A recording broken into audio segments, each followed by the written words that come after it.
Pois aquí me teñen, agarrando as miñas amigas as percebeiras. Son agora mesmo as 8:05 da mañán.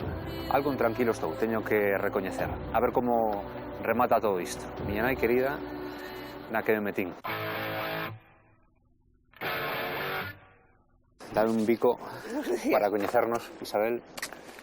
Que tal, Susana? Hola, que tal? Eu estou un poquinho intranquilo, pero... Este vai a contar que carne, de experiencia. Como teño que ir? Ti desde logo con esas pintas non. Non, Eso non é é demasiado pintar, bonita, non? É demasiado eso que non para ir a pega mercar nin co- percebes, pero Eu non penso para que collelos. baixes así o mar atacan estas raivas.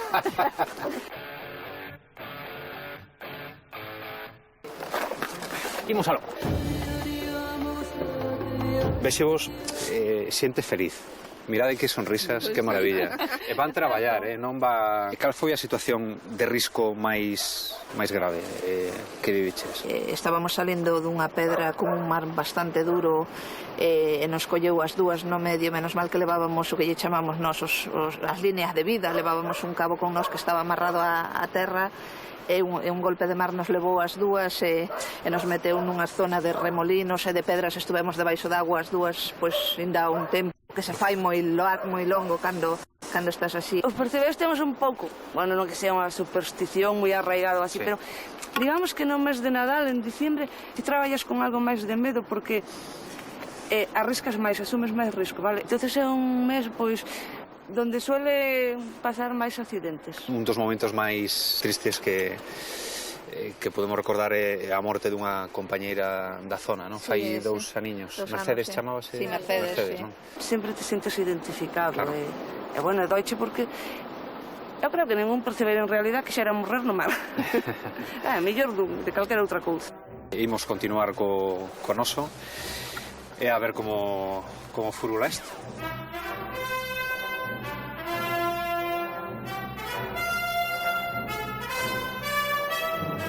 Como que estaba no plató.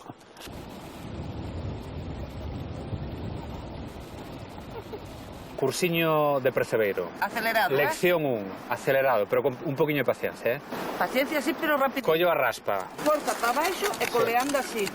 Que a base este sin tocar, que estea sana, para que aguante. Xa. ¡Nada, que me enrola! ¡Nada!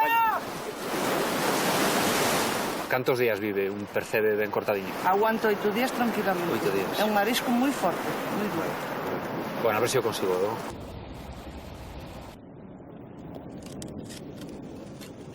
Aí tes a tua Moi primeira piña de percebes. A miña primeira piña de percebes. Ala. Oi, Escriba a casa. estou emocionado.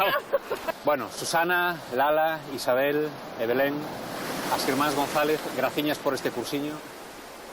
Sempre me gustaron os percebes, pero a partir de agora, cando vai a un restaurante e poda pagalos, o pagarei con máis cariño, como dicindo, é que costa collelos.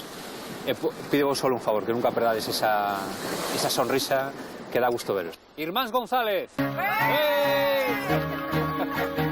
É curioso, pero eu cheguei esta mañán a Rochas intranquilo, que non sabía moi ben onde pisar, como moverme, pero as irmás González son maravillosas. Tan boa xente, tan boas profesionais, seguras de si mesmas, que síntome xa o rei do percebe.